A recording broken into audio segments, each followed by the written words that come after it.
belajar tentang satu hal ya dengan tema yang disampaikan. Memang saya bilang sama si Geta, apakah saya boleh mengambil ayat lain? Boleh bang gitu. Tapi akhirnya saya tetapkan adalah ayat yang disampaikan kepada saya yang akan kita bicarakan malam hari ini ya. Topik ini sangat bagus, tapi sangat sulit untuk diterapkan. Ya. Kehidupan kita sangat sulit akan berkata bahwa Christ is enough. Gitu. Cukuplah Kristus bagiku. Gitu ya. Nanti kita akan melihat beberapa bagian ini. Karena itu kita membaca kitab suci, baik yang tercetak maupun yang elektronik, karena dua-duanya sama sucinya. Ya, nggak apa-apa. Jangan merasa kalau yang elektronik tidak suci, sama sucinya. Cuman yang tercetak udah kurang laku ya, kasihan juga LAI ya. Percetakannya sangat kurang karena yang lalu the bestseller ya. Ya kan, lalu yang lalu-lalu bestseller ya, buku terlaris pada waktu itu ya. Tapi nggak apa-apa. Yang elektronik juga dia bestseller. Kita akan membaca kitab Kolose pasal yang kedua. Saya diberikan ayat 9 dan ke-10, tapi barangkali kita harus membaca secara bagian perikop, membaca mulai dari ayat 6 sampai kepada ayat 15. Yang ulang tahunnya ganjil, membaca ayat yang ganjil. Yang ulang tahunnya genap, membaca yang ayat yang genap. Yang lupa tanggal ulang tahunnya boleh tidak membaca. Saya kira tidak ada yang lupa kalau ulang tahunnya ya sendiri. Bisa ya? Kitab Kolose pasal yang kedua ayat ke-6 sampai kepada 15. Kita mulai ya. Yang genap membaca yang genap, yang ganjil membaca ayat yang ganjil. 1, 2, 3.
Baik, terima kasih. Kita akan, barangkali saya akan menyampaikan dalam waktu 45 menit, lalu dalam 15 menit terakhir kita akan diskusi, ya, sharing bersama, karena itu nanti dalam diskusi tidak diizinkan lagi bersaat teduh, ya, dan mengheningkan cipta, ya, nanti kita berdiskusi, ya, tadi karena sudah dibawa oleh MC, si kita untuk bagaimana tadi merenungkan tentang Tuhan. Nah, kalau kita melihat di dalam latar belakang kitab Kolose, ya, secara keseluruhan, walaupun saya nanti akan memfokuskan dalam kitab Kolose pasal yang kedua ini.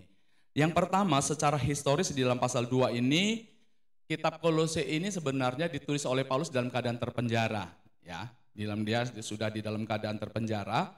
Lalu keadaan orang-orang di Kolose itu jemaat diberitakan oleh Epapras. Jadi Epapras itu adalah salah satu murid daripada Paulus, teman sepelayanan yang sangat baik hati. Dia sangat setia, dia melayani orang-orang di Kolose, lalu dia membawa berita, membawa keadaan tentang orang-orang di Kolose. Ya, latar belakang ini penting untuk kita pahami supaya apa? Supaya kita memahami konteks daripada penulisan ini, lalu kita akan dapat memahami kenapa Paulus menyampaikan. Ya, itu yang pertama ya. Jadi kalau kita membaca kitab Kolose pasal 1 ayat 7 dan 8 nanti bisa dibaca sendiri aja ya. Kalau kita lihat semuanya itu telah kami ketahui dari Epafras, itu Paulus. Jadi Paulus mendapatkan tentang keadaan orang di Kolose itu dari Epafras. Epafras ini sangat setia ya, memberitakan Injil kepada gereja-gereja di Kolose. Nah yang kedua, jemaat Kolose sedang menghadapi ancaman ajaran palsu. Jadi kalau kita membaca baik tulisan-tulisan Paulus di Filipi, Kolose dan semuanya itu seringkali sangat banyak ajaran-ajaran palsu. Berbagai ragam ya, ada gnostik ya. Juga oleh karena apa? Di dalam pelayanan Paulus, di dalam tulisan-tulisannya ini, karena dia bertemu dengan ada begitu banyak orang ya. Ada begitu banyak orang, dan kalau dari sini nanti kita melihat bahwa ajaran-ajaran itu mencakup apa? Tentang filosofi-filosofi Yunani ya. Bahwa banyak orang-orang cerdas, orang-orang pintar, tetapi juga ada orang-orang percaya yang pada waktu itu, orang-orang suci mau dikatakan, tapi adalah orang-orang suci ini adalah orang-orang yang telah percaya kepada Yesus Kristus, terpengaruh dengan filosofi-filosofi. Ya, banyak juga dari kita udah mengenal Kristus, tapi juga kita terpengaruh oleh karena pandangan-pandangan lain di dunia ini. Ya, jadi ada filosofi Yunani, tapi juga ada tradisi-tradisi Yahudi yang masih berlaku, ya, yang masih sangat menonjol di antara orang-orang percaya yang dilayani oleh Paulus. Dan yang ketiga adalah mereka sangat percaya dengan praktek-praktek mistik. Gitu ya. Jadi 3 hal ini dari antara yang lain sangat kental ya, yang sedang terjadi di dalam gereja-gereja di Kolose. Mereka tidak lagi mengingat bahwa Kristus yang adalah Allah yang berinkarnasi menjadi manusia. Bagi sebagian orang yang belum percaya itu sesuatu hal yang mustahil bagi mereka. Karena itu baik ajaran-ajaran, pandangan-pandangan Yunani sangat sulit menerima tentang bahwa Kristus itu menjadi manusia. Nah kita nanti akan merayakan Natal, udah sibuk Natal. Tadi aja udah dibicarakan mau dress code apa, ya kan? Sudah banyak ini, laku nih tukang jahit dan laku tukang jualan ya. Akan banyak dia. Itu aja nanti kita akan melihat, karena itu memang saya sama adik-adik binan saya bilang, Dek, jangan habiskan waktumu untuk membicarakan, sibuk ke sana kemarin untuk persiapan Natal, latihan sampai mulai bulan 9 sampai Desember. Padahal Kristus datang menghampirimu, kau mengacuhkannya. Terlalu melelahkan. Ya, karena itu saya bilang sama istri, kita akan merayakan Natal paling banyak 4. Ya, yang lainnya itu udah usah dihadiri. Supaya kita punya banyak waktu untuk bermeditasi dan merenungkan tentang Kristus yang datang. Jangan habiskan banyak waktu untuk melelahkan dalam kehidupan ini. Pengajaran-pengajaran itu sangat sulit untuk mempercayai Yesus yang demikian. Yang datang berinkarnasi, Allah yang mencintai dunia, mencintai manusia di dalam kasih-Nya, berinkarnasi menjadi manusia sejati di dalam Yesus Kristus, lalu mati dan menebus manusia. Sangat sulit untuk dipercaya. Termasuk orang-orang yang sudah percaya kepada Yesus yang telah disampaikan Injil oleh Paulus itu pun kembali akan tergoncang. Gitu. Mereka mulai tertarik dengan hal-hal yang lain, karena itu nanti pada ayat 9 dan 10 kalimat Paulus itu sangat tepat sesuai dengan tema kita hari ini. Gitu. Bahwa bagi mereka tidak cukup bahwa Kristus itu menjadi manusia untuk menebus manusia dari dosa dan mati untuk menyelamatkan kita. Mereka membutuhkan hal-hal yang lain, Kalau kita lihat juga sekarang banyak pengajaran-pengajaran soal kematian Kristus tidak cukup untuk menyelamatkan kita. Perlu hal-hal yang lain untuk menyelamatkan dan untuk menebus manusia. Tetapi juga kalau kita membicarakan tema ini nanti, ya ini saya hanya menyampaikan dulu latar belakang. Bagi kita juga sekarang kalau kita membicarakan Christ is enough. Sangat sulit, ya kan? Apalagi di zaman sekarang yang modern, yang semua serba mudah, serba ada. Kita merasa bahwa tidak cukup kalau bagi kita hanya Kristus saja yang sudah mati itu. Kita membutuhkan uang. Kemarin saya baru teleponan, saya bilang sama adik itu, Dek, kamu rencananya mau pergi cari kerja keluar ya? Iya bang, kerjamu kan sudah cukup, istrimu juga kan menurut abang sudah bagus juga ya, cukup penghasilan. Ya tapi kami perlu banyak uang bang. Oh gitu ya. Apakah tidak cukup Kristus bagimu lalu kamu membaktikan hidup untuk mengerjakan pelayanan yang sudah dipercayakan kepadamu? Saya tidak memaksanya, mengingatkan. Gitu. Apakah tidak cukup Kristus bagimu? Gitu. Tapi dia bilang sudah kami pikirkan ulang bang. Baiklah, pikirkanlah bagus-bagus. Tadi saya sebelum mulai saya bilang, jadi berangkat Dek. Belum bang 1 November. Oh kok mundur, tapi kemarin udah yakin kali. harus berangkat, sudah mulai pekerjaannya. Lalu saya bilang, kalau punya waktu, barangkali sebaiknya ditunda aja sampai Januari, supaya kamu punya waktu untuk memikirkan ulang, cukupkah Kristus bagimu dalam hidupmu. Bagi hidup kita sangat sulit untuk menetapkan topik dan tema ini, Christ is enough. Gitu. Sangat sulit, karena itu latar belakang ini akan meyakinkan kita supaya kita dapat memahami tentang persoalan-persoalan yang disampaikan oleh Paulus, sehingga di dalam keadaan terpenjara pun dia harus menuliskan ini. Kenapa? Karena mereka orang-orang di Kolose itu sudah hampir tergeser gitu pandangannya tentang Kristus yang mati dan menyelamatkan itu. Jadi ada ajaran-ajaran dan praktek-praktek yang sesat yang mengancam iman orang-orang suci. Iman orang-orang yang percaya, bayangkan ya.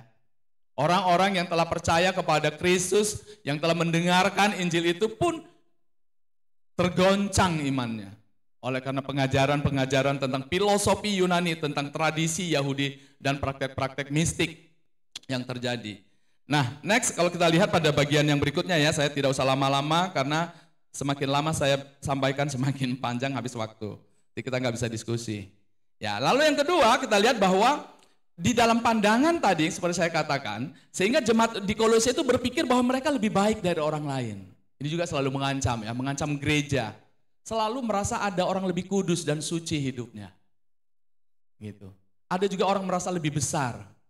Dalam pemuritan saya katakan, kalau kita membaca sampai terus tulisan-tulisan Paulus sampai kepada kitab Filipi, bagaimana semua orang akan bertekuk lutut memuji dan menyembah Yesus karena engkau adalah Tuhan. Gitu. Semua lidah akan mengaku. Tapi pada bagian terakhir kalau di dalam kitab Filipi itu dikatakan, kalaupun demikian, ketika Allah meninggikan Yesus, lalu dikatakan supaya Allah dipermuliakan. Ketika itu, waktu kami mendiskusikan, saya sampaikan kepada Arik bahwa satu bagian pun di dalam diri Yesus Kristus tidak ada punya kesempatan untuk mempermuliakan dirinya sendiri. Bagi saya itu sangat menggetarkan dan mengajarkan. Apa artinya penaklukan diri kepada Tuhan. Yesus sebagai anak Allah yang diutus, yang dikirim oleh Allah yang berinkarnasi menjadi manusia, baginya adalah sudah cukup bahwa mengerjakan tugas daripada Bapaknya untuk menjadi juru selamat mati di kayu salib. Bagi Yesus sudah cukup. Dia tidak membutuhkan hal yang lain. Padahal dia adalah Allah yang sejati dan manusia yang sejati. Dia bisa bertindak apa saja, tapi baginya tidak menjadi penting. Bahkan ketika Allah meninggikan dia, maka Yesus sekali lagi memberikan kemuliaan hanya kepada Bapaknya. Dan ketika kita belajar dalam kitab Filipi, tulisan-tulisan Paulus ini semua adalah berkaitan. Lalu dalam kitab Filipi itu pun kalau kita belajar di dalam bagian itu, kesuksesan Yesus adalah ketika dia mati di kayu salib. Sangat berbeda dengan kita. Kita ingin meraih semua kesuksesan. Tidak ada yang salah dalam hal itu. Saya adalah salah satu seorang pekerja yang sangat keras. Tapi saya sangat memahami sampai pada hari ini bahwa segala sesuatunya tidak harus kita miliki di tengah-tengah kehidupan ini. Gitu. Kita belajar dari Paulus, belajar dari Yesus bahwa kesuksesan Yesus adalah ketika dia mati di kayu salib. Karena itu waktu di kayu salib dikatakan bahwa sudah selesai. Yesus sukses mengerjakan panggilan Bapaknya, mengerjakan apa yang diperintahkan oleh Bapaknya untuk mati di kayu salib. Nah karena itu kalau kita membandingkan dengan kitab Kolose pasal yang kedua ini, jemaat-jemaat di Kolose itu berpikir bahwa mereka lebih baik dari orang lain. Itu kalau kita membaca nanti pada ayat yang ketiga. Mereka merasa lebih bagus, lebih baik, lebih suci, lebih beriman dan hal lain-lain. Kenapa? Karena mereka selalu dengan sangat hati-hati melakukan tata cara kehidupan, peribadahan dan hidup sebagai umat Tuhan gitu. Mungkin apakah berpuasa, apa melakukan tata ibadah seperti kita, pujian dan lain-lain. Sehingga mereka menganggap mereka lebih suci dan menganggap mereka lebih kudus dibandingkan yang lain. Kenapa? Karena mereka terpengaruh oleh ajaran-ajaran yang saya telah sebutkan tadi. Ya. Karena itu ada hal yang sangat mengancam yang dipikirkan oleh Paulus ketika Epafras membawa berita tentang keadaan orang-orang di Kolose. Yang berikutnya dikatakan bahwa sebagian dari mereka menolak dari diri mereka akan keinginan jasmani tertentu. Jadi bahwa seolah-olah bahwa hidup normal itu tidak penting. Misalnya kita bekerja, hidup makan, dan lain-lain tidak penting. Semua hal-hal yang suci seolah-olah adalah merupakan hal-hal yang hanya berelasi dengan Tuhan, tapi seolah-olah spiritual itu bukan sesuatu yang nyata. Karena itu saya juga di dalam pemuritan saya katakan bahwa ayo kita belajar tentang murid yang sejati yang hidup di tengah-tengah dunia. Ya kan? Kita adalah warga kerajaan Allah yang hadir di bumi ini, yang hidupnya normal. Ya ada makan, minum, dan lain-lain. Yang kesucian hidup kita itu terlihat di mana saja, anytime. Gitu. Bukan karena kita ada di dalam persekutuan-persekutuan dan di gereja, seolah-olah kita merasa lebih suci, lalu pada bagian lain kita tidak menunjukkan kesucian hidup. Harusnya hidup kita akan kelihatan di mana saja, kapan saja, berpikir kita juga demikian. Nah, berpikir yang suci bukan karena tempat-tempat kita adalah tempat-tempat yang suci. Tapi kita harus memiliki pikiran-pikiran ilahi. Itu yang Paulus katakan dalam tulisan-tulisannya. Hendaklah engkau memiliki pikiran Kristus. Supaya pikiran-pikiran ilahi ada di dalam kita. Kita tidak menyebutkan bahwa seolah-olah kita menjadi orang yang lebih baik karena kita sedang berada dan ataupun melakukan kegiatan-kegiatan keagamaan. Jadi mereka menolak, ya, lalu mereka menyembah para malaikat-malaikat. Jadi mereka tidak lagi mengarahkan kepada Yesus yang sudah mati menebus mereka, tapi mereka menginginkan hal-hal yang lain. Kalau kita membaca kitab Kolose pasal 2 ayat 18. Mohon izin, saya tidak akan menguraikan terlalu panjang-panjang ya latar belakang ini, supaya kita nanti punya banyak waktu untuk berdiskusi. Lalu orang-orang di Kolose merasa mereka dikuduskan. Nah tadi dengan latar belakang tadi, mereka merasa kalau mereka melakukan kegiatan-kegiatan keagamaan dan mereka memiliki pemahaman-pemahaman demikian, mereka merasa mereka lebih kudus ya dibandingkan orang-orang yang lain. Lalu memahami misteri-misteri alam. Karena itu bahwa mereka merasa bahwa misteri-misteri alam ini mereka mengetahui, oh ini mau kiamat, ini mau apa gitu. Seolah-olah mereka yang dihunjuk oleh Tuhan memberikan memiliki pengertian-pengertian tentang gejala-gejala alam ini, tentang apa maksud Tuhan kepada mereka. Ya. Sehingga hanya mereka yang seolah-olah dapat mengetahuinya. Nah, karena itu dengan keadaan-keadaan yang demikian, Paulus pada kitab Kolose ini secara keseluruhan dan secara khusus pada pasal 2 ini mengoreksi mereka dengan mengajarkan bahwa penebusan itu hanya datang melalui Kristus. Tidak ada yang lain, tidak perlu ditambahkan dengan aksesori apapun di dalam tata ibadah. Gitu. Ya kan? Seringkali tata ibadah ditambah kalau saya mengucapkan kayak aksesori gitu ya. Seolah-olah ada yang perlu ditambahkan supaya menegaskan tentang Kristus yang adalah juru selamat yang telah mati bagi kita. Nah pada bagian ini bahwa Paulus ingin menegaskan, menyadarkan, mengoreksi mereka bahwa sudah cukup penebusan Kristus yang datang, Allah yang datang berinkarnasi menjadi manusia yang mati di kayu salib. Sudah cukup, tidak perlu ditambahkan oleh hal-hal apapun di muka bumi ini. Termasuk kebaktian-kebaktian kita tidak perlu menambahkan. Sehingga bahwa Kristus yang mati itu tidak cukup. Paulus ingin menegaskan ulang kepada orang-orang di Kolose bahwa kematian, penebusan melalui kematian Kristus itu sudah cukup. Dan karena itu dia ingin mengajak jemaat, kalian harus bijak, harus berhikmat, harus tahu tentang hal keselamatan itu di dalam Kristus. Lalu supaya kamu hidup bekerja melayani Tuhan sebagaimana yang kamu percayai tentang Kristus yang telah mati.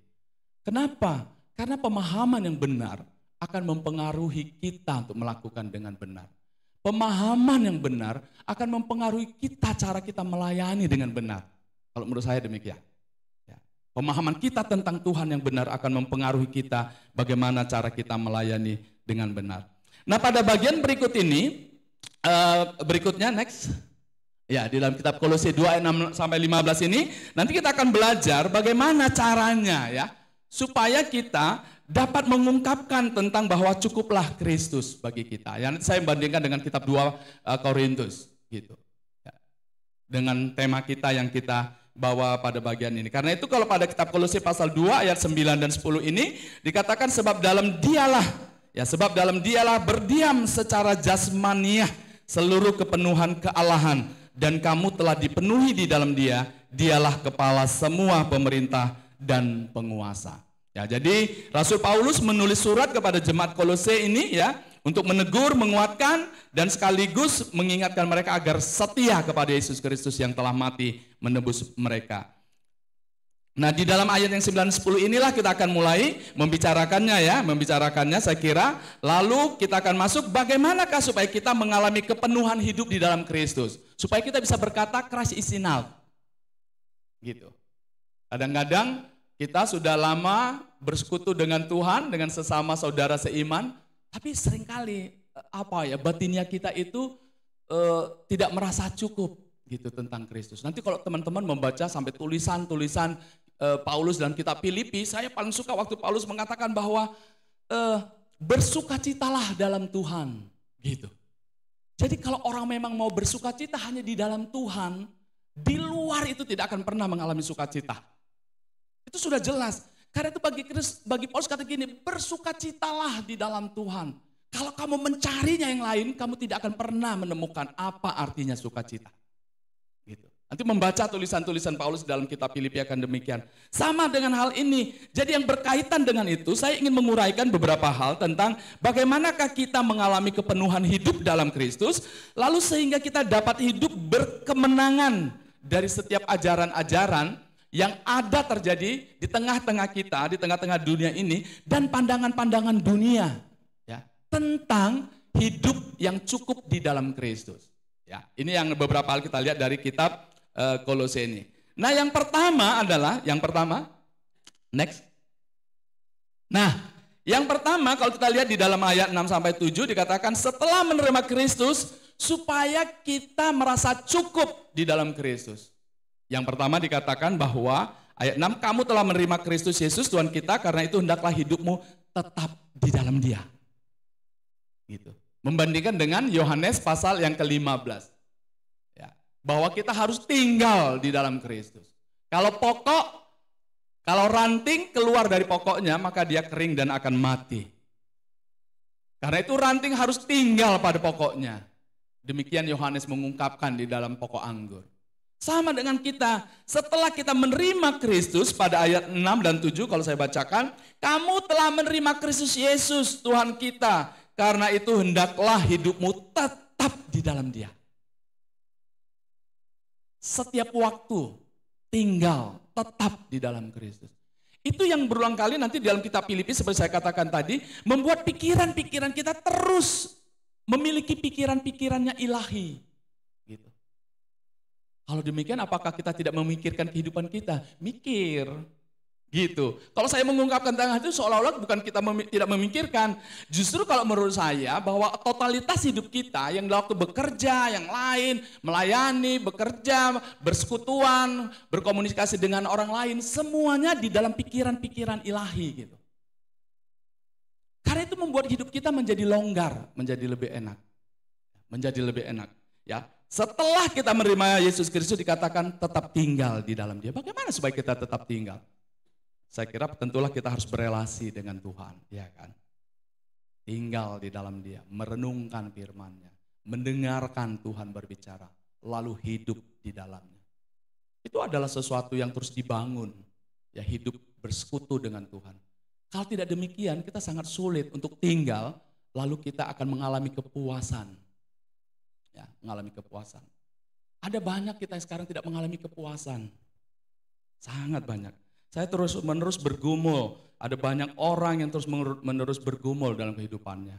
Suatu waktu saya punya adik PA ya. Pada waktu itu dia tamat jadi dokter. Lalu dia bilang begini sama saya. Bang, karena dia mau berangkat ya. Mau berangkat PTT. Lalu bilang begini. Bang, kenapa dek? Ya aku kan udah mau pergi. Tapi kita ngobrol-ngobrol lah dulu bang. Ya, apa yang mau kau sampaikan? Lalu bilang begini. Aku gak mau seperti abang. Ya betul lah dek, kapan kau kuajari kau seperti saya? Kan sudah kuajari bahwa kamu harus hidup seperti Yesus Kristus.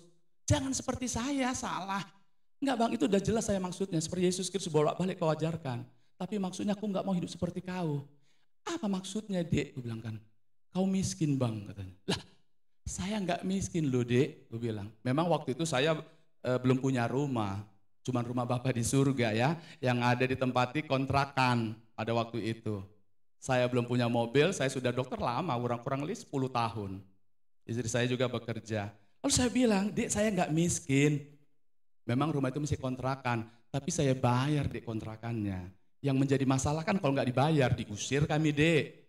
Nah, kami mesti bisa makan apa aja loh, Dek. Hari ini BPK Haleluya, besok BPK Tesalonika, besoknya pun BPK Efesus dan Filipi. Banyak, Dek. Karena semua makanan-makanan itu kan bernama Alkitab kan. Dan nanti kita kalau lihat itu ada Filipi, Korintus, semua nama-nama BPK ada. Kami punya uang, Dek, untuk itu. Nggak ada masalahnya. Kan kalau nggak punya rumah nggak ada masalah. Apa berdosa kalau nggak punya rumah? Kalau nggak punya mobil berdosa rupanya, Dek. Saya belum memutuskan apakah saya harus memilikinya. Karena bagi saya tidak masalah. Tapi itu sesuatu yang tidak berdosa dan bagi saya juga itu penting. Tapi bagi saya nggak apa-apa kan. Kamu harus saya bicarakan ulang tentang hidupmu. Dia tidak merasa cukup. Dia merasakan, ya tapi aku tidak suka hidup sepertimu. Memang kau harus nggak suka hidup seperti saya. Jangan hidup seperti saya, seperti Yesus. Supaya kau tahu dapat memilih apa yang harus kau pilih dalam hidupmu. Sampai lama baru dia merenungkan ulang, kau renungkan ulang, lalu pergilah kau PTT. Ya syukurnya hari ini hidupnya lumayan bagus lah, masih konsisten gitu. Tapi ternyata ada banyak orang yang demikian, ya kan. Lalu saya lihat, apa berdosa ya Tuhan ya rupanya kalau kita tidak punya apa-apa gitu ya kan. Padahal menurut saya punya, mesti banyak saya punya gitu. Cuman barangkali kalau dokter nggak cocok nggak punya mobil. Kalau orang lain cocok gitu, kebanyakan umum ya kan. Jadi sehingga kesulitan orang memikirkan kalau pada waktu itu saya tidak punya mobil, padahal itu soal lain, saya bisa membelinya gitu, ya kan. Lalu yang kedua, ini yang senior, kalau ini senior. Lalu saya ketemu jalan-jalan sama dia ngobrol terus bilangnya gini, Bang, apa itu? Aku sudah bosan Bang miskin. Memang kok makan kemiskinan? Kan kemiskinan gak dimakan, Dek, bilang kan. Dia udah alumni. Tapi aku udah bosan hidup miskin Bang, aku gak mau miskin lagi. Oh gitu ya. Sebenarnya gak apa-apa jadi kaya, gak dosa kaya. Karena kekayaan bukan dosa dan kemiskinan bukanlah kesucian. Gak ada orang makin miskin hidupnya makin suci hidupnya, gak ada itu ya. Gak ada ukurannya makin miskin kita makin suci hidupnya, itu gak ada. Tapi kekayaan juga gak dosa, tapi ada resiko-resiko dalam hal itu kalau kita bergantung. Nah tapi kira-kira harusnya kau memikirkan ulang gitu. Tidak harus menjadi tujuan kekayaan. Jangan masa lalumu seolah-olah kamu tidak memiliki segala sesuatu membuat engkau keluar.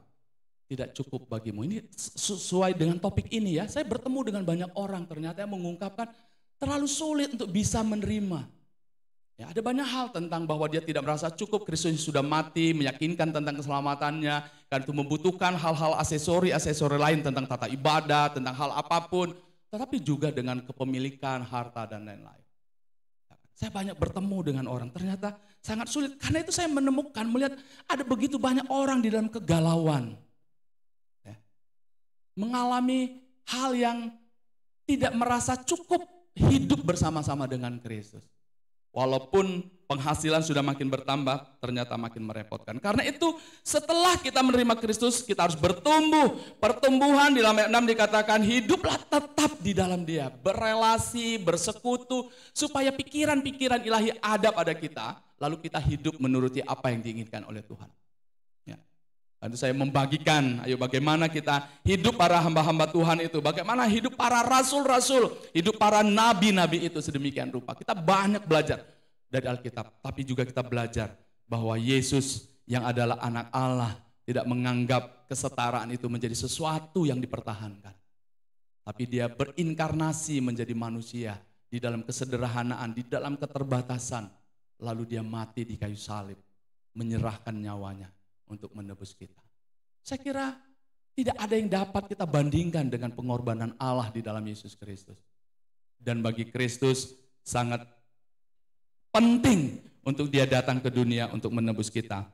Lalu ayat yang ke-7 dikatakan pada kitab Kolose pasal 2 ini dikatakan, bagaimanakah supaya kita mengalami kepuasan di dalam Kristus, kepenuhan di dalam Kristus. Itu dikatakan hendaklah kamu berakar di dalam Dia. Kalau kita tetap di dalam Kristus, kita tetap berelasi, maka kita akan berakar. Maka kalau ada akar itu, ya memang agak beda kalau monokotil dan dikotil soal tanaman. Ya, biasanya kalau akarnya yang panjang ke dalam, itu biasanya yang berkeping satu. Kalau nggak salah ya, mana tahu saya lupa, istri saya lebih tahu karena dia mengajar ya. Itu akan dalam akarnya. Semakin dalam akarnya, semakin kuat. Karena akan banyak ranting-ranting akarnya. Kalaupun ada sesuatu dia tidak akan tumbang. Tapi kalau pohon tomat, banyak buahnya lalu tarikkan aja, dia akan tercabut. Karena itu bahwa orang yang berelasi tinggal di dalam Tuhan, maka dia akan berakar di dalam Kristus. Dan karena itu dikatakan, hendaklah kamu bertambah teguh dalam iman yang telah diajarkan kepadamu. Dan hendaklah hatimu melimpah dengan syukur. Karena itu bahwa orang sangat sulit bersyukur kalau tidak mengenal Tuhan dengan baik. Syukur kita kerap kali hanya seputar bahwa kita mendapatkan rezeki. Tidak ada yang salah dalam hal itu. Tapi sangat jarang kita mensyukuri bahwa Tuhan dapat memakai kita untuk melakukan pekerjaan-pekerjaannya yang mulia. Kemarin saya mulai merenungkan hidup. Tuhan terima kasih karena seusia ini Tuhan masih menunjukkan maksud-maksud-Mu bagiku. Untuk melakukan apa yang harusnya saya kerjakan. Tidak oleng ke kiri dan ke kanan. Mengarahkan hidup hanya kepada apa yang Tuhan inginkan. Maka kita akan meluruskan pikiran-pikiran kita kepada apa yang Tuhan kehendaki. Hanya orang-orang yang terus tetap di dalam Dia, yang bertumbuh di dalam Tuhan, berakar, teguh imannya. Lalu orang-orang itu dapat melimpah dengan syukur. Keadaan bagaimanapun, karena syukur itu adalah karena kita mengetahui tentang pemeliharaan Tuhan dalam hidup kita. Bahwa kita mensyukuri karena Tuhan masih selalu memakai kita untuk melakukan pekerjaan-pekerjaannya yang mulia. Saya kira itu harusnya jauh lebih dalam di dalam syukur kita daripada hanya sekedar kita mendapatkan gaji yang tambah, ya mendapatkan hal-hal yang lain. Saya kira itu juga disyukurin. Karena itu banyak ucapan syukur kan. Ya kita diundang juga ucapan syukur gitu kan. Makan lomok-lomok, makan apa ya itu enak juga sih. Gak ada yang salah. Jangan kita bilang, kurasa gak apa-apa penting kali. Ya boleh juga, gak ada yang salah dalam hal itu. Tapi kerap kali kita sangat jarang melimpah dengan syukur. Karena makin mengenal Tuhan. Saya kira itu menjadi penting yang diingatkan oleh Paulus. Dengan keadaan ajaran-ajaran yang mulai menyimpang. Yang mereka sedang temukan di dalam pelayanan-pelayanan gereja di Kolose. Ya waktu saya sangat sempit, terus saja ya. Nanti saya sambil lihat waktu. Next. Nah, ada 3 hal khusus yang harus kita lakukan setelah kita percaya kepada Yesus Kristus. Tadi saya sudah katakan. Yang pertama berarti kita harus berakar, bertumbuh di dalam Kristus, bertambah teguh dalam iman, lalu kita akan terus setia kepada Tuhan dan firman-Nya. Harusnya firman Tuhan menjadi dasar bagi kita untuk melakukan apapun. Supaya kita mengalami kepuasan di dalam batin. Ya kan? Kepuasan, bagaimana mengungkapkannya ya? Bagi saya mengalami kepuasan di dalam Tuhan itu adalah sesuatu yang penting. Karena akan menggembirakan jiwa kita. Gitu. Ya, istri saya bawa bilang gini, kau Pak kenapa nggak pernah kau pening kepalamu katanya. Memang aku agak payah pening, jarang, agak langka. Agak langka saya pening, nggak ada pening kali kepalaku mah, nggak ada. Dia pun selama kita hidup menikah, aku nggak pernah ku dengar pening kali kepalaku. Kau bilang lupa, iya memang aku nggak pala pening. Satu memang karena saya rajin berolahraga. Yang kedua, saya dapat menyelaraskan semua apa yang mau Tuhan maksudkan. Hidup yang tidak cocok pun di dalam perjalanan hidup saya. Karena saya nggak pala pening, nggak ada pening kali kepalaku nggak ada. Ku rimang-rimangi aja, ku husor-husor. Kira-kira Tuhan mau ngapain? Gitu. Meskipun hidup itu tidak sebagaimana mestinya yang kujalankan. Karena itu istri saya ajak ayo membicarakannya. Gitu. Jangan sikit-sikit pening kali gitu. Apa enggak stres kita? Setelah stres kita jadi stroke, ya kan? Maka banyak orang sekarang penyakit stroke, ya kan? Karena memicu adrenalin untuk meningkat. Kalau kita longgar, kata di dalam kitab Kolose ayat 7 tadi melimpah dengan syukur. Ya, bukan karena keadaan mudah, tapi karena kita menyadari tentang Tuhan yang cukup bagi kita. Karena itu bahwa itu hanya dapat kita imani kalau kita belajar firman Tuhan dengan baik. Kalau kita berelasi dengan Tuhan dan mengerti tentang firman Tuhan dengan baik.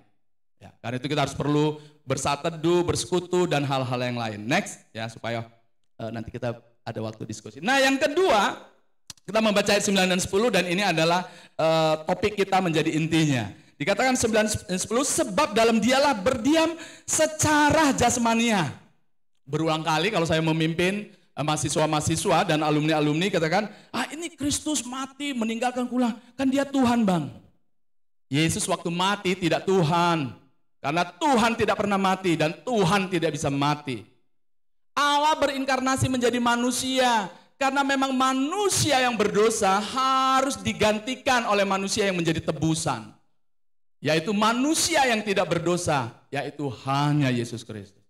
Nanti kita membaca dalam kitab suci ini dikatakan bahwa Yesus adalah satu-satunya manusia yang sejati tetapi tidak berbuat dosa. Lalu mereka tanya, kenapa Yesus tidak berbuat dosa, Bang? Di dalam pembelajaran kami waktu itu belajar ketuhanan Kristus, ada beberapa hal dan dua yang menjadi inti. Yang pertama, bahwa Yesus taat kepada Allah, kepada Bapanya. Mentaati setiap firman. Kalau kita membaca, Yesus bertumbuh terus ya sebagai manusia, lalu dikatakan dia sering ke sinagoge, membaca firman Tuhan dan belajar firman Tuhan. Yesus taat kepada Bapanya dan taat kepada firman Allah. Yang kedua, Yesus dipimpin oleh Roh. Jadi kalau kita membaca pencobaan Yesus di padang gurun itu, lalu dikatakan maka Roh Allah membawa Yesus ke padang gurun. Lalu iblis mencobai. Nah, kita lihat bahwa Yesus dipimpin oleh Roh untuk mentaati firman Allah. Waktu dikatakan iblis, kalau engkau benar anak Allah, rubahlah batu ini menjadi roti. Ya kan? Lalu Yesus berkata, ada tertulis, kita membaca dalam kitab Ulangan pasal yang ke-6 gitu. Lalu Yesus mengatakan, ada tertulis bahwa manusia hidup bukan dari roti saja. Lalu dipelesetkan dengan orang, dengan bakwan, ada mie goma, ada lain-lain gitu ya kan. Ya memanglah bukan dari roti saja. Tapi Yesus mengutip itu tidak sedang menunjukkan kepada iblis. Karena itu kalau nggak bisa tidur, nggak usah pala Alkitab ini ditaruh di bawah bantal di samping kita. Nggak ada pengaruhnya, itu mistis itu. Animisme itu. Ya kan, nggak usah. Nggak pala didekat-dekatkan gitu. Apalagi kalau sudah meninggalkan seringkali taruh Alkitab di dalam peti mayat. Itu apa? Sayang kali. Kasihkan orang miskin Alkitab itu. Kalau menurut saya sih, gak apa-apa udah mati. Sedangkan waktu hidup nggak membaca Alkitab apalagi mati ya kan. Sayang Alkitabnya. Ya kasihkanlah kepada orang lain supaya dibaca Alkitabnya. Benar nggak? Kasihkan. Terlalu hal spiritual yang mengganggu. Karena itu kalau kita lihat tulisan-tulisan Paulus ini mengatakan tidak perlu tentang kematian Kristus itu ditambahkan dengan hal-hal yang lain. Sudah cukup. Ya kan? Pada bagian itu karena kalau kita melihat bahwa Yesus dipimpin oleh Roh Allah. Ya. Yesus tidak mengutip kitab suci itu lalu menyampaikan kepada iblis. Seolah-olah mereka lomba cerdas cermat Alkitab gitu. Ada tertulis, oh ada juga ada tertulis. Bukan. Yesus mengutip perjanjian lama itu dalam kitab Ulangan pasal yang ke-6. Lalu dia ingin memberlakukan sebagai manusia, sebagai anak manusia, dia mentaati firman Allah. Dia berkata kepada dirinya sendiri bahwa manusia bukan hidup dari roti saja, tapi dari setiap yang difirmankan oleh Allah. Lalu Yesus sebagai anak manusia harus taat bergantung penuh kepada Bapanya, bukan kepada hal-hal yang lain. Karena itu ketaatan. Yesus tidak perlu berdiskusi dengan iblis. Ngapain kita diskusi sama iblis? Nggak perlu. Nggak ada perlunya diskusi sama iblis. Iblis nanti di dalam kitab Matius pasal ke-4 itu lari dari Yesus Kristus karena apa? Karena Yesus mentaati setiap firman Allah. Lari. Iblis hanya lari dari kehidupan kita kalau kita taat kepada firman Allah dan kita dipimpin oleh Roh Allah. Tidak ada yang lain. Nggak usah pala. Iblis, ada lu tertulis. Nggak usah, dia pun gelit nengok kita. Aku pun tahu itu kata iblis. Aku duluan tahu dari kau. Kau aja jarang baca Alkitab, baru sekarang ini pun kau payah nyarinya kan, katanya itu ya kan. Payah nyarinya, kalau aku udah tahu. Kau sok-sok mencari, aku udah lebih tahu. Karena itu kan iblis kan mengutip dalam kitab Ulangan itu bahwa dia tahu bahwa kalau Yesus puasa pasti lapar. Ya kan, memang kalau menurut saya orang lapar, gak usah, lapar kali aku bang. Ya kita berdoa supaya kau kenyang, kan salah kan? Salah, kalau lapar kasih makanan, gak usah pala diajak berdoa. Itu rohani loh. Ya kan, jadi kalau ada orang yang lapar, aku lapar kali. Itu berdoalah, kau akan kenyang kau setelah kita berdoa gitu ya. Gak usah ya, itu juga menyesatkan kalau menurut saya.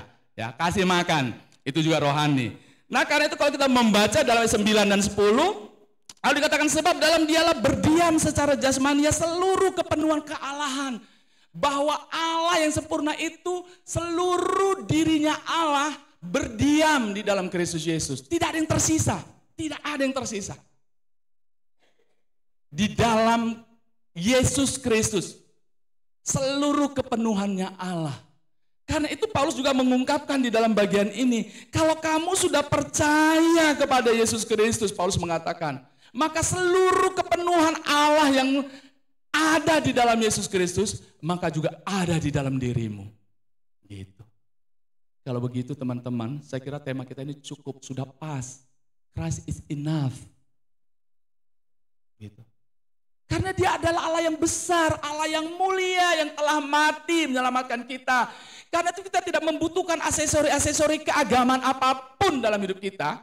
Supaya kita menjadi lebih mulia, lebih diyakinkan tentang keselamatan. Dan kita tidak memerlukan tentang apapun di dunia ini. Tentang kekayaan, tentang bakat, tentang talenta, tentang jabatan, tentang apapun. Sehingga kita merasa puas dalam Kristus.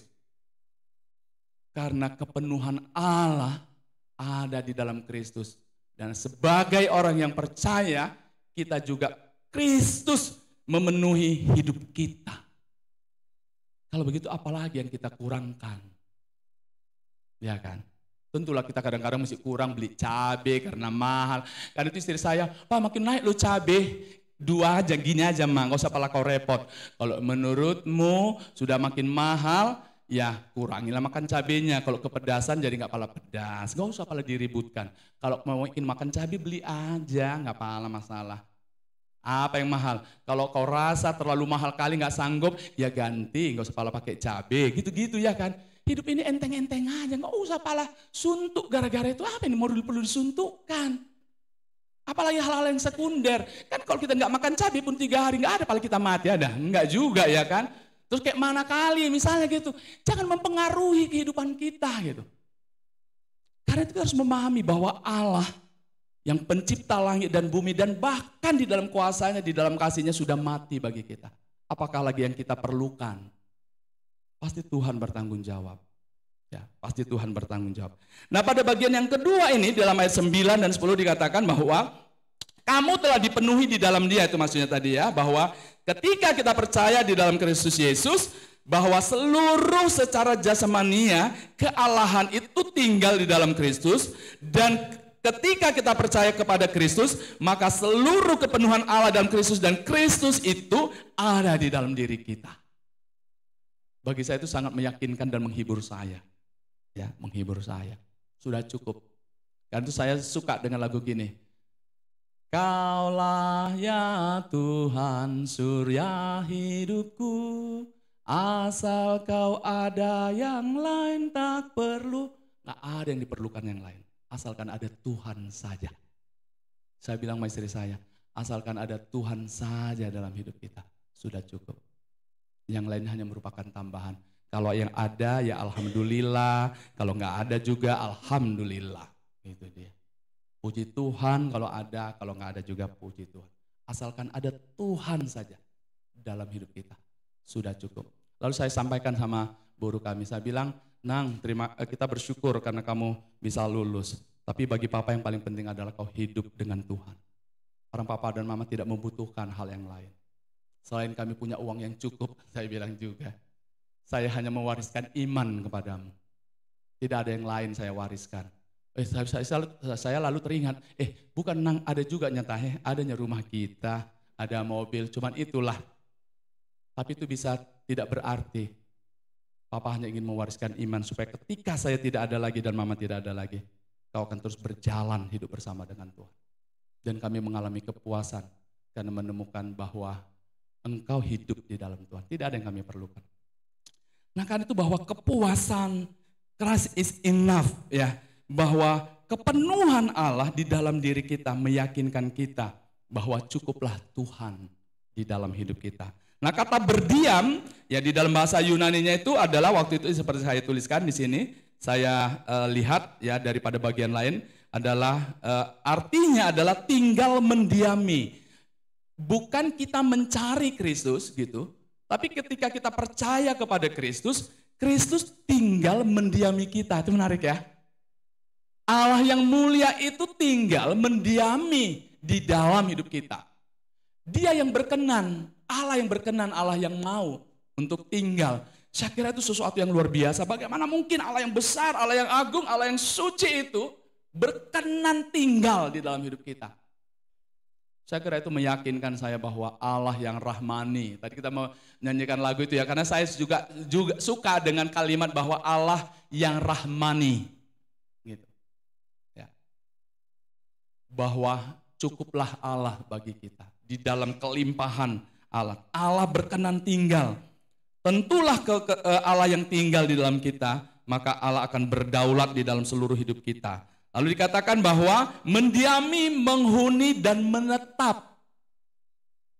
Allah tidak keluar masuk melalui hidup kita. Kau di mana Tuhan? Keluar ya gitu. Allah nggak keluar masuk. Ketika kita percaya kepada Yesus Kristus, maka Allah tinggal menetap dalam hidup kita. Kalau begitu kita harus mau dipimpin oleh Allah. Sayangnya kita seringkali tidak mau dipimpin oleh Allah. Tidak mau dipimpin oleh Roh Allah. Lalu yang kedua dikatakan kata kepenuhan, yaitu pleroma, artinya tidak ada satupun dari sifat Allah yang kurang di dalam Kristus. Tidak ada. Seluruh kepenuhan Allah, sifat-sifatnya pun tidak ada yang kurang di dalam Yesus Kristus.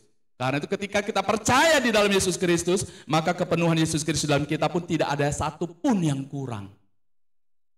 Kalau begitu sudah cukup ya, untuk berjalan hidup bersama dengan Tuhan. Mengalami kepuasan dan kegembiraan di dalam Tuhan. Next. Nah, yang berikutnya adalah kalau kita lihat kepenuhan Allah, ya kepenuhan kealahan selalu berdiam di dalam Kristus. Jadi kealahan berdiam dalam Kristus, saya ini hanya ingin menambahkan penjelasan ya. Bahkan sebelum Kristus datang ke dunia ini, keseluruhan dirinya Allah itu ada di dalam Kristus.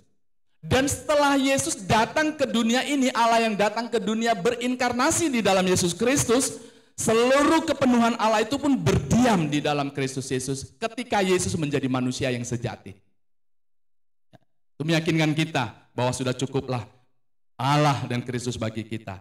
Jadi ketika seseorang benar-benar percaya dan menjadi bagian dalam Kristus Yesus, maka kita akan mengalami kepenuhan di dalam Kristus. Karena itu waktu Paulus menyampaikan dalam 1 Korintus pasal 1 ayat 30 dikatakan demikian.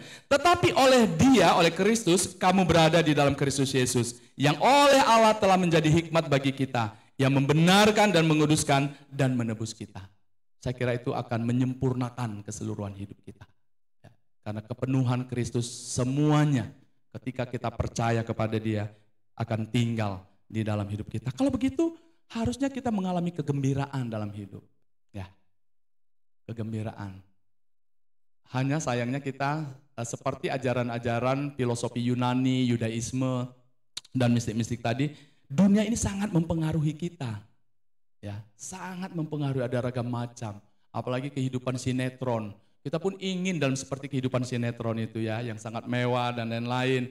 Terus banyak acara-acara lagi yang mendapat uang kaget dan lain-lain. Kita pun, kayak mana ya Tuhan kalau aku dapat uang kaget gitu. Kita memikirkan hal-hal yang aneh dalam hidup ini gitu.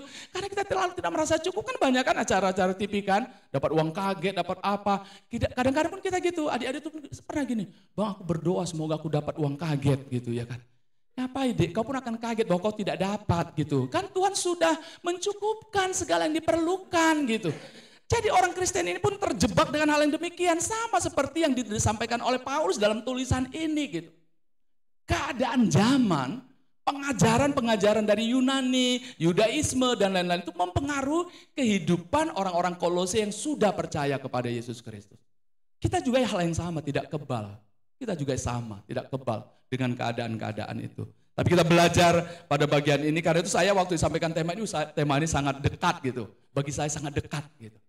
Saya sangat senang selalu mengungkapkan bahwa asal ada Tuhan saja sudah cukup dalam hidup kita. Saya berulang kali sama istri saya sudah saya bilang. Karena itu dia bilang waktu kami sejak menikah, hidup bersamamu Pak terlalu enteng katanya. Terlalu enteng, kok enteng-enteng aja hidup ini katanya. Oh iya, enteng. Gitu. Lama kali, ajak kau membeli rumah, kau bilang nanti saja. Sudah cukup rumah Bapak di surga. Ini benar-benaran yang saya bilang. Tapi ketika kami juga merenovasi rumah kami, kalimat yang paling menakjubkan yang saya dengar di belakang saya gini. Waktu kami duduk setelah selesai merehab rumah itu, dia bilang gini, Pak, puji Tuhan ya, ternyata bisa juga rumah kita cantik ya Pak. Aku kaget loh, maksudmu Nang ternyata selama ini kau memikirkan bahwa rumah kita gak akan pernah bisa cantik. Iya Pak katanya. Aku pun kaget waktu dia mengungkapkan itu. Dia tahu keadaan hidup kami. Lalu dia bilang begini, suatu waktu terakhir dia bilang, ada beberapa yang menanya, orang Bang Tiopan dan beberapa orang begini, Minerva kau kan udah gadis, sudah mahasiswa. Kira-kira kamu mau nanti mencari teman hidup yang bagaimana suamimu? Setahun yang lalu dia katakan begini, aku ingin suami yang kaya lah. Papaku kurang kaya, katanya gitu. Lama dia bergumul, ya kan, papaku kurang kaya, kata gitu. Emang iya? Enggak, itu sebenarnya adalah ketika saya merenungkan banyak hal, kata dia. Teman-teman saya punya privilege di sekolah dan semua bisa semua terpenuhi. Sebenarnya saya terpenuhi juga, tapi tidak semudah mereka, sangat jauh dari mudah. Tapi terakhir dia katakan begini, aku hanya ingin punya suami seperti papa saya. Yang baik hati katanya. Aku yakin, gue bilang kayak gitu kan. Ya, kalau suami saya tidak baik hati, saya tidak mau. Jadi dia sudah melupakan, tapi saya kira pengalaman hidup itu sangat wajar dia memikirkan hal demikian.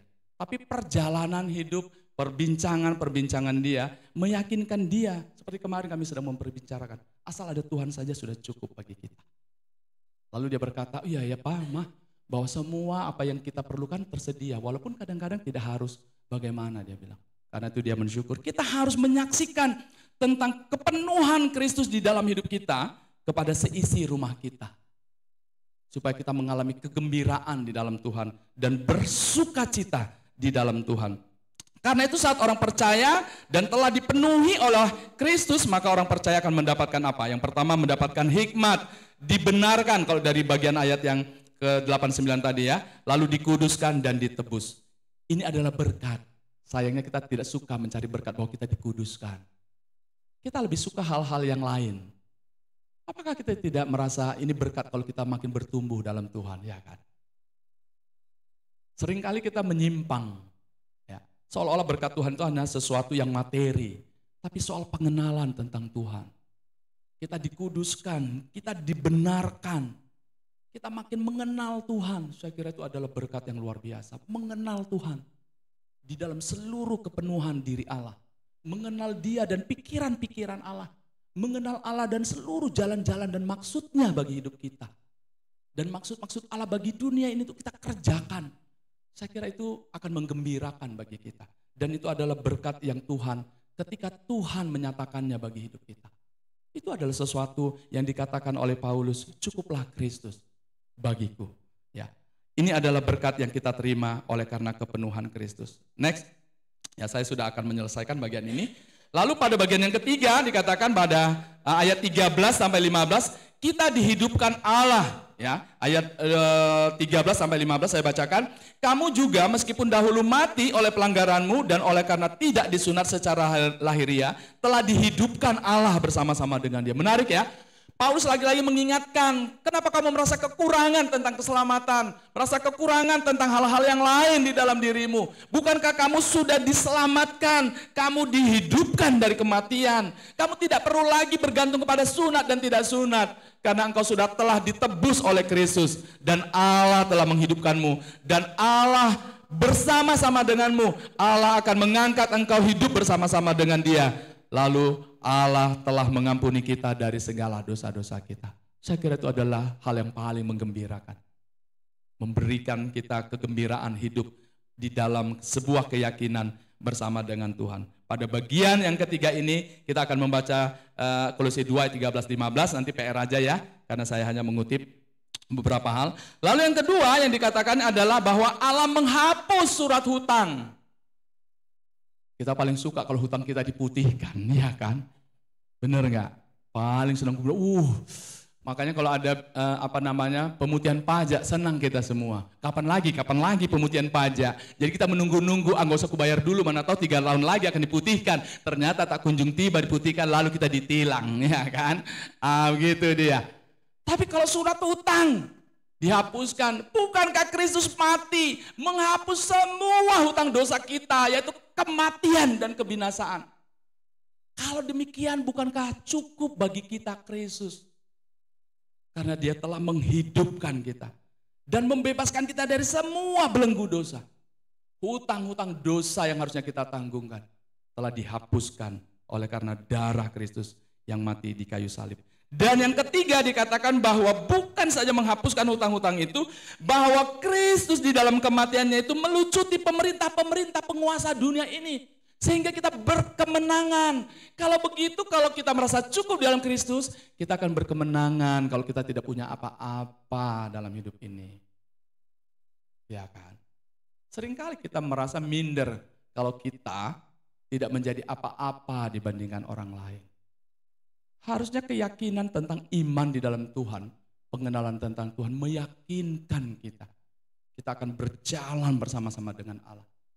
Harusnya harga diri kita tidak dilihat dengan apa yang kita miliki, tapi oleh karena kualitas hidup kita. Kita harus dihargai orang bukan karena kita siapa-siapa, tapi karena kita murid Kristus yang sejati. Harusnya itu menjadi bagian yang penting di dalam bagian ini. Kita berkemenangan. Kalau kita hidup dalam Kristus, Christ is enough. Sudah cukup dan kita berkemenangan mengelawan pengaruh-pengaruh dunia ini. Karena itu kita akan bergembira hidup dalam bersama dengan Tuhan. Lalu di dalam kitab Kolose pasal 2 ayat 9 dan 10 tadi dikatakan, supaya kita melayani di dalam kebenaran, di dalam pemahaman yang demikian tentang Kristus yang telah mati dan bagi kita cukup untuk mengerjakan pelayanan dengan setia kepada Tuhan. Apapun keadaan kita, asalkan ada Tuhan saja, sudah cukup. Saya kira itu adalah hal yang penting yang dibicarakan oleh Paulus di dalam topik kitab Kolose ini. Supaya kita mengalami kegembiraan hidup, menyala. Kan seringkali kalimat kita, menyala bangku gitu ya kan. Gitu. Kita harus menyala-nyala di dalam Kristus untuk mengerjakan pekerjaan-pekerjaan Tuhan. Seringnya kita, kalau kita tidak menjadi sesuatu, kita seringkali tidak menyala apinya. Mengerjakan pelayanan Tuhan. Kita hanya merasa menunggu, merasa bahwa kita tidak terlalu pantas. Apa yang bisa kami lakukan? Karena kami tidak memiliki segalanya. Saya kira itu sangat keliru. Kita harus yakin bahwa Tuhan telah menebus kita dan karena itu kita harus membaktikan seluruh hidup kita. Kalau Tuhan sudah mati, dia pemilik dunia ini. Saya kira Tuhan akan mencukupkan semua yang diperlukan untuk mengerjakan pekerjaan-pekerjaan Tuhan yang mulia, yang besar itu. Tuhan jauh lebih besar daripada apa yang kita inginkan, daripada apa yang kita pikirkan, dan bahkan Tuhan jauh lebih besar daripada apa yang kita doakan. Dan itu kerjakan. Kata Paulus, supaya kamu mengalami kepuasan. Karena dia juga telah melucuti pemerintah-pemerintah, penguasa-penguasa di dunia ini. Menjadikan mereka tontonan umum dalam kemenangan Kristus yang bangkit itu. Karena itu kamu bisa berkemenangan di dalam kebangkitan Kristus. Kebangkitan Kristus meyakinkan tentang pengharapan yang besar bagi kita. Karena itu Paulus ingin mengembalikan semua pemahaman tentang Kristus yang mati, yang bangkit itu. Yang hadir berinkarnasi, yang mati di kayu salib itu dan yang bangkit kepada jemaat di Kolose, supaya mengarahkan hidupnya, lalu mengerjakan panggilan pelayanan itu kembali, sebagaimana yang Allah inginkan. Saya kira itu yang dapat saya sampaikan. Semoga bagian firman Tuhan kitab Kolose pasal 2 ini meyakinkan kita, meneguhkan kita bahwa cukuplah Kristus bagi kita. Paling bagian terakhir, kalau memang saya izin menyampaikan next, dalam bagian itu barangkali tidak saya tulis ya. Ada lagi adik, terus dek. Nih.